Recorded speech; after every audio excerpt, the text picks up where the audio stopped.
Hey everybody, this is Dr. Perry from Stop Chasing Pain coming at you with the very first of my In the Trenches series, and these are some really quick tips that you can do to try to alleviate some of the chronic pain that you've been feeling when you tried everything else. And this is a little trick that I teach everybody who sees me, and as part of my Core 4 Stop Chasing Pain program that's coming out soon.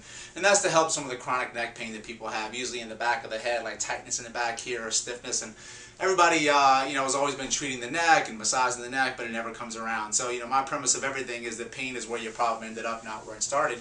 So I work a lot of the stuff in the front of the body, all the way from the chest down to the hands, and I do that based on working some fascial work, and that's some things with Thomas Myers in his Anatomy Train series talks about, and that's the arm lines that you have in the front near your pec that goes all the way down into your fingers and your wrist. And that's very important because if you round and you get tight here, which most people do, then your upper body and your neck has to compensate for that. And usually you're very weak in the front of the neck and you're very tight in the back. So everybody goes back here, but they don't look in the front. So very simple things that you can do. One of the things that I have people do is either by hand or take a ball, golf ball, lacrosse ball, tennis ball, and just massage in your pec, right below your collarbone, pec major, pec minor, and then you go down into your hand. And you actually can take a golf ball or a ball like this, put it in the palm of your hand, and just roll it around against a wall or against each other. It's however you want to do, and really open up your fingers like that.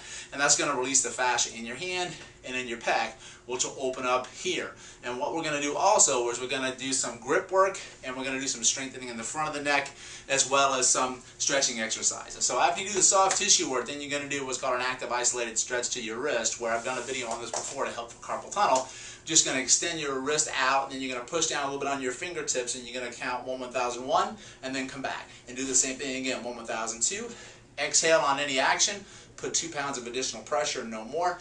Do 10 repetitions. And from there, I want you to take the ball, usually a tennis ball or a stress ball, and I'm going to show you with a golf ball, and just grip it. Hold it by your side and grip that as hard as you can while you breathe normally for 10 seconds, and then relax. And squeeze it again for 10 seconds and relax, and do that for 3 sets. And make sure you do both sides of your body. And then you're going to go and you're going to strengthen the muscles in the front of your neck. And to do that, you're going to do isometric contractions. Close your mouth. Keep your teeth together at all times. Bring your chin down towards your chest. If you have a lot of pain in back here, don't do this move. And I want you to put the palm of your hand right in the forehead, and I want you to push down into the palm of your hand like it's a wall, so it's not going to give. So you're not pushing back into your head.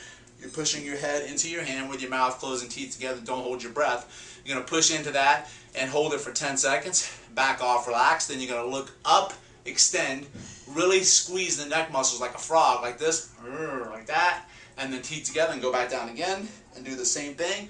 10 seconds, extend up, squeeze, and then down. And I want you to do that for 3 sets. And when you push down, don't push too hard. I'm not looking for 2,000 pounds of pressure for you to kill your neck. It's a sustained isometric pressure. Do that for a couple times. You'll notice a big difference up in your neck. You'll open up in your chest, and you'll also feel a difference. You'll be really, really sore in the front of your neck, and that's normal because you always want to respect the neck, and you always want to develop the neck to own your core. So have at it. See if you like that. That's going to be a big part of my Core 4 series that's coming out soon. This is Dr. Perry from StopChasingPain.com.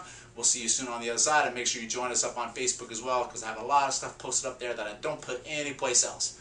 We'll see you soon.